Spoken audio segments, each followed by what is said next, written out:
નમસ્કાર મિત્રો, વિડીયોની અંદર તમારું હાર્દિક સ્વાગત છે। મિત્રો, ચોમાસું ધોમધકાર ચાલી રહ્યું છે ત્યારે ચોમાસાની ચાલુ સિઝનમાં રાજ્યમાં સૌરાષ્ટ્ર અને દક્ષિણ ગુજરાતમાં મુશળધાર વરસાદ પડ્યો છે, જેના કારણે અનેક વિસ્તારો જળબંબાકાર થયા હોવાની સ્થિતિ પણ આપણે જોઈ રહ્યા છીએ।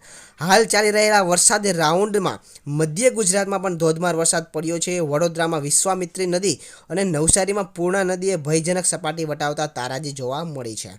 આવામાં વંથલીના આગાહીકાર રમણીકભાઈ વામજાની મોટી આગાહી સામે આવી છે। તેમણે આગાહી સમયમાં એવું કહ્યું છે કે રાજ્યમાં તોફાની વરસાદની આગાહી છે। આ ઉપરાંત મિત્રો, સૌરાષ્ટ્ર સહિતના વિસ્તારોમાં વરસાદે બઘડાટી બોલાવી છે અને નદી નાળામાં પૂરની સ્થિતિ જોવા મળી છે। ત્યારે હવે 2 ઓગસ્ટના રોજ નક્ષત્ર બદલાઈ રહ્યું છે અને આવામાં વંથલીના આગાહીકાર રમણીકભાઈ વામજાએ ફરી તોફાની વરસાદની આગાહી કરી છે। મિત્રો, સૌરાષ્ટ્ર સહિતના વિસ્તારોમાં વરસાદે બઘડાટી બોલાવી છે અને અનેક નદી નાળામાં પૂરની સ્થિતિ જોવા મળી છે અને ત્યારે ફરીથી મોટી આગાહી કરવામાં આવી રહી છે। મિત્રો, તમને જણાવી દઈએ કે મોટાભાગના જિલ્લામાં કુલ 80થી લઈને 90 ઇંચ વરસાદ થશે અને રાજ્યના તમામ ડેમ ઓવરફ્લો થશે અને નવરાત્રિમાં એક વાવાઝોડું પણ આવી શકે છે તેવી શક્યતા જોવા મળી રહી છે। તેમણે સૌરાષ્ટ્રમાં ભારે વરસાદની આગાહી કરી છે। 2 ઓગસ્ટથી નક્ષત્ર બદલાતા સ્થિતિ વણસશે।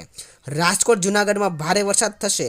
ઉત્તર અને દક્ષિણ ગુજરાતમાં અતિભારે વરસાદ થશે, જ્યારે આ વર્ષે વરસાદ ખૂબ જ લાંબો ચાલશે।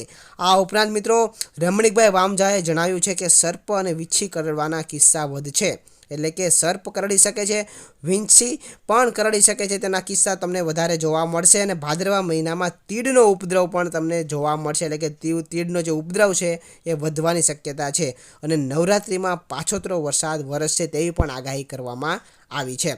તો મિત્રો, આ હતી હવામાન વિભાગની સૌથી મહત્વની માહિતી। તો તમને વિડીયો કેવો લાગ્યો કોમેન્ટ કરીને જણાવજો અને તમારા વિસ્તારમાં કેવો વરસાદ છે કોમેન્ટ કરીને જણાવજો। ધન્યવાદ।